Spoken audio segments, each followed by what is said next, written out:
ठरलं तर मग या मालिकेच्या 14 ऑक्टोबरच्या एपिसोडमध्ये तुमचं सर्वांचं स्वागत आहे. आजचा भाग खूपच इंटरेस्टिंग आहे, कारण अर्जुनला जजवरती संशय आलाय. आता ते कसं काय ते बघूया. सुरुवातीला आपण पाहत आहोत महिपत आणि अर्जुन समोरासमोर उभे असतात. तेव्हा महिपत अर्जुनला म्हणतो, कशाला त्या फायली मिरवताय, आणि तसाही त्याचा काही उपयोग होणारच नाहीये. त्या जागेचा स्टे उठल्यातच जमा आहे. तुम्ही कशाला कोर्टाचा वेळ वाया घालवताय सुभेदार साहेब. आता ही साक्षी अर्जुनला म्हणते, तुमची ठरलेली कामं करा ना. एखाद्यावरती खोटा खुनाचा आरोप करणं, त्यासाठी खोटे पुरावे शोधणं, ही सगळी कामं तुम्हा दोघांना बरोबर जमतात. बघा ना प्रेक्षकांनो, ही साक्षी म्हणजे ना चोराच्या उलट्या बॉम्बा असतात ना तशी आहे. आता ही पुन्हा एकदा म्हणते, तुम्ही कशाला या केसमध्ये अडकताय अर्जुन सुभेदार. साक्षीचं हे बोलणं ऐकून चैतन्य रागानेच तिच्याकडे बघत असतो. आता अर्जुन साक्षीला म्हणतो, साक्षी, कारण ना तुला चांगलंच माहिती आहे, ही फक्त प्रॉपर्टीची केस नाही आहे. या जागेशी खूप जणांच्या भावना जोडलेल्या आहेत.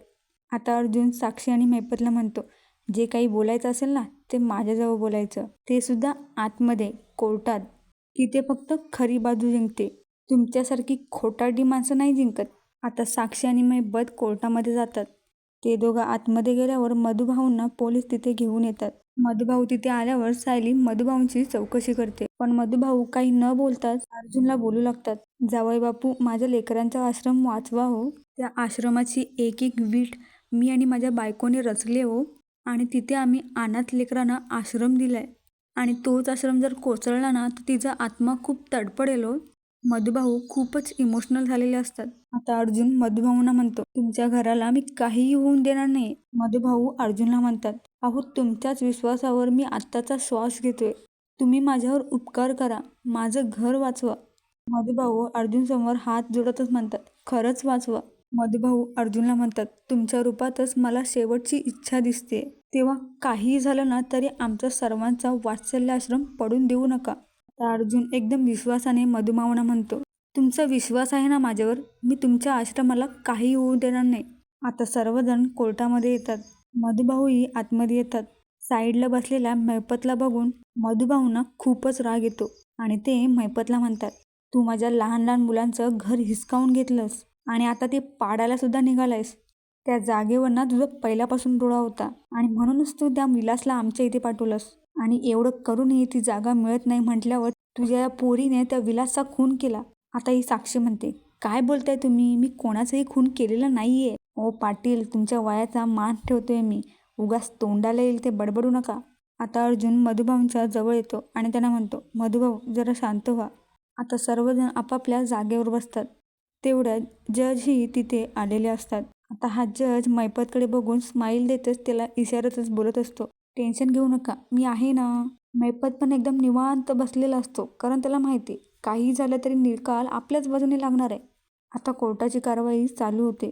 आता अर्जुन बोलू लागतो, माझे क्लायंट मधुकर पाटील, त्यांची जी जागा आहे ना. अर्जुन पुढे काय बोलणार तेवढ्यात ॲडव्होकेट पवार मध्येच नाक खुपसत म्हणतात, मुळात ती जागा मधुकर पाटीलची आहेच नाही, ती माझ्या क्लायंटने विकत घेतली.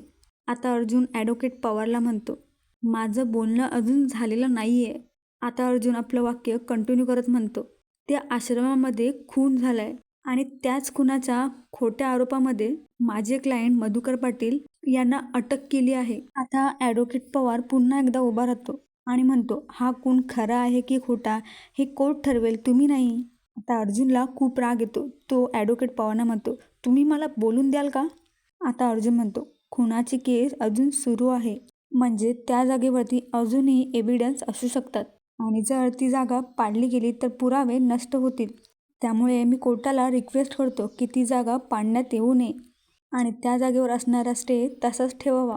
आता ॲडव्होकेट पवार उभा राहत म्हणतो, या खुनामध्ये कोणतीही गोष्ट सिद्ध करण्यासाठी अर्जुन सुभेदार अयशस्वी ठरले आहेत. त्यामुळे कोर्टाला माझी विनंती आहे की तो आश्रमावरचा स्टे लवकरात लवकर हटवावा. आता जज त्या दोघांनाही बसण्याची विनंती करतो. दोघेही आपापल्या जागेवर बसतात. आता हा जज पुन्हा एकदा महिपतकडे बघत असतो. बरोबर तेव्हाच अर्जुनचं त्यांच्याकडे लक्ष जातं, आणि तो मनातच विचार करतो, हा जज महिपतकडे का बघतोय.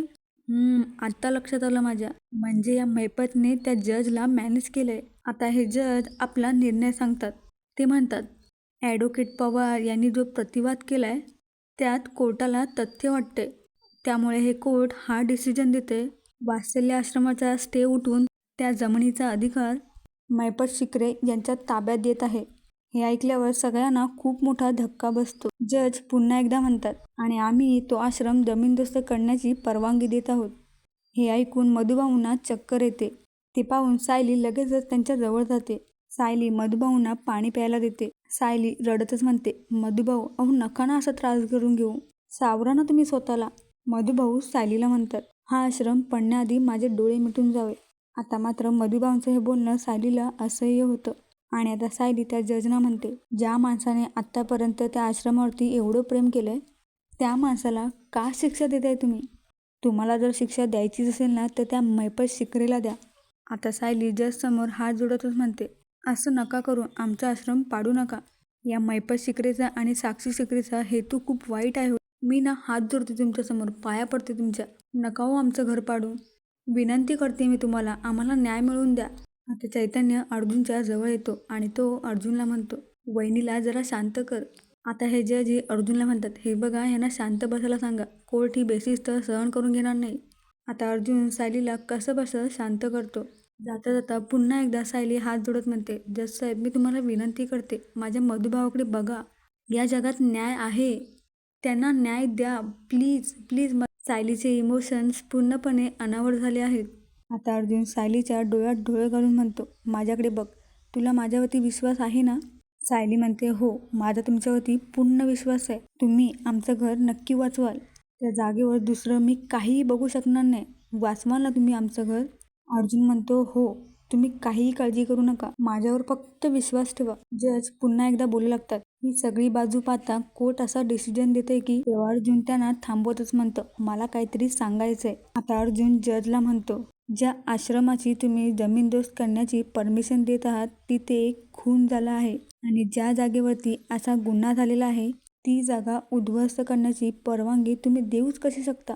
आणि कोणी ही गोष्ट इग्नोर करू शकत नाही. आणि विलास मर्डर केसमध्ये ही साक्षी शिकरे एक सस्पेक्ट आहे. हिने अजूनही सिद्ध केलं नाहीये की ती खुनाच्या रात्री कुठे होती. अर्जुन म्हणतो, मिलॉर्ड, या आश्रमामध्ये नक्की पुरावे मिळतील अशी खात्री आहे मला, ज्यामुळे हे सिद्ध होईल की ही साक्षी शिकरे खुनाच्या रात्री त्या आश्रमामध्येच होती. आणि हे सगळे पुरावे शोधण्याची परवानगी द्या तुम्ही मला.